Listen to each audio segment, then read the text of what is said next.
И у нас в студии автор статьи о «Сила Сибири» для РБК, партнер консалтинговой компании «Русэнерджи» Михаил Крутихин. Михаил Иванович, давайте еще раз благодарю вас за участие. И начнем вот с этого замечательного контракта с Норвегией. Осло не опасается подписывать вот такие договоры с компанией, которая, в общем-то, не платит за получаемый газ.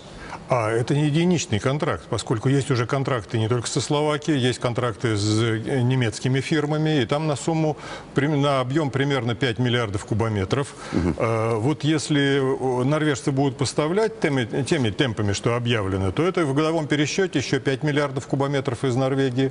В принципе, это... Получается 10 в общем объеме. Да, это уже 10, но это не единичные контракты. Там есть еще другие, там еще есть с Венгрией, там есть с австрийскими фирмами, и поэтому я предполагаю, что Украина, общий сейчас трудно посчитать, по нескольким причинам. Я понял, куда вы клоните. То есть Украина может худо-бедно пережить эту зиму без российского газа? В принципе, да, худо скорее, чем и худо, и бедно, но пережить. Но они там серьезные какие-то энергосберегающие? Во-первых, энергосберегающие, во-вторых, своя собственная, естественно, добыча какая-то есть, и в-третьих, они накопили достаточно газа, где-то 17 миллиардов кубометров в своих подземных хранилищах, теперь это их газ. Накопили или наворовали?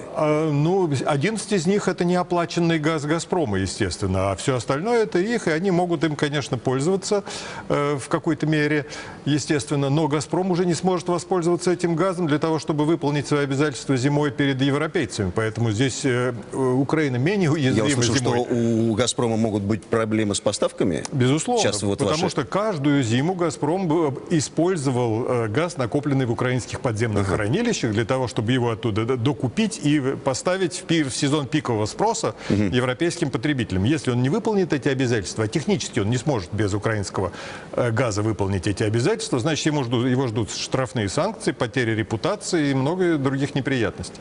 То есть вы сейчас говорите, что Киев взял «Газпром» за нечто чувствительное? А у них самая выгодная позиция на этих переговорах, потому что зиму они протянут. Ну, худо и бедно они зиму протянут. «Газпром» у нас в очень неприятной ситуации, он не выполняет своих контрактов. Европейцы замерзают, поскольку «Газпром» не даст им столько газа, сколько надо зимой. А Россия недополучает, естественно, прибыли от продажи на Украину и так далее, и так далее. Я услышал, «Газпром» не выполняет своих контрактов. Сейчас не выполняет? Или мы говорим о будущем? Мы говорим о будущем, о зиме. А сейчас он тоже по минимуму поставляет газ в ту же самую Словакию, жалуются уже в Австрии, жалуются в Венгрии. Вот это падение на 50%, как я понимаю, это сверхконтрактные, запрашиваемые объемы сверхконтракта. Не совсем так. То есть это он поставляет по минимуму, хотя Словакия просит поставлять по максимуму именно сейчас в этот сезон. То есть он не нарушает пока контрактные обязательства. Мы следим за тем, сколько газа проходит вот через этот пограничный пост, но, в принципе, в пределах контракта. Хорошо, теперь к «Силе Сибири», а то не успеем.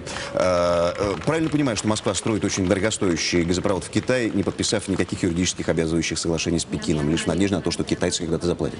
Ну, действительно, один из членов правления, бывший руководитель «Газпром Экспорта» Александр Медведев признал в Южно-Сахалинске, что цена до сих пор остается неуравновешенной, неурегулированной с китайцами. Китайцы могли бы ее изменить в ту сторону и в другую сторону. И, значит, договоренности о цене, это контракта, значит, нет. То есть то, что они там подписали в Шанхае, это контрактом назвали очень условно, для камуфляжа. На самом деле это очередной меморандум о взаимопонимании, и договоренности о цене придется добиваться еще в течение будущих переговоров.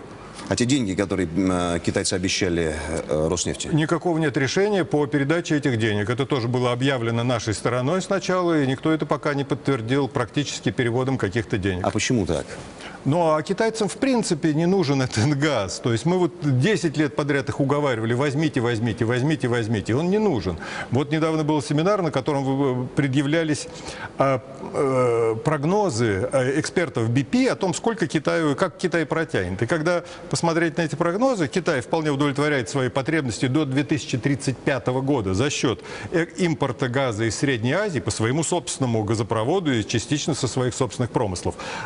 Собственной добычи и плюс к этому сжиженным природным газом. Если Китай возьмет сколько-то газа для своих северо-восточных регионов из России, то это будет не больше 30 миллиардов кубометров в год, и то по той цене, которую назначит Китай, поскольку он будет для этой гигантской инфраструктуры, для этой трубы единственным покупателем.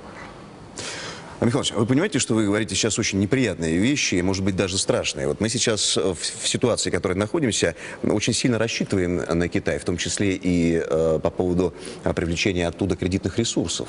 Но не дают они кредиты на то, чтобы построить вот эту самую трубу. И трубу, Я, вот уже, по не моим только, подсчетам... я уже не только о трубе. Если вот отталкиваться от трубы и говорить о возможных наших, возможно, нашем содействии каком-то и содействии китайцев нам вот в помощи вот в текущей ситуации. Ну, посмотрите, китайцы по нефти как там помогли. Они почти 70 миллиардов долларов одолжили Роснефти на то, чтобы она приобретала какие-то активы. Но это деньги, это плата за будущую нефть. То есть Роснефть им фактически продала ту нефть, которую она не только не добыла еще в течение многих лет вперед, но еще даже не разведала в некоторых месторождениях. То есть китайцы владельцы нефти у Роснефти. Вот не получилось бы так с газом. Мы ждем от них предоплаты за этот газ, который мы еще не добыли, месторождение еще не разработали, и трубу еще не построили. Да, не получилось бы так с газом, и вообще не получилось бы с китайцами так, как с газом. Ну вот есть опасения. Михаил Иванович, я благодарю вас. В любом случае, желаю вам хороших выходных. Михаил Крутихин, партнер консалтинговой компании «Русайн», уже был у нас в гостях. Всегда рада вас видеть.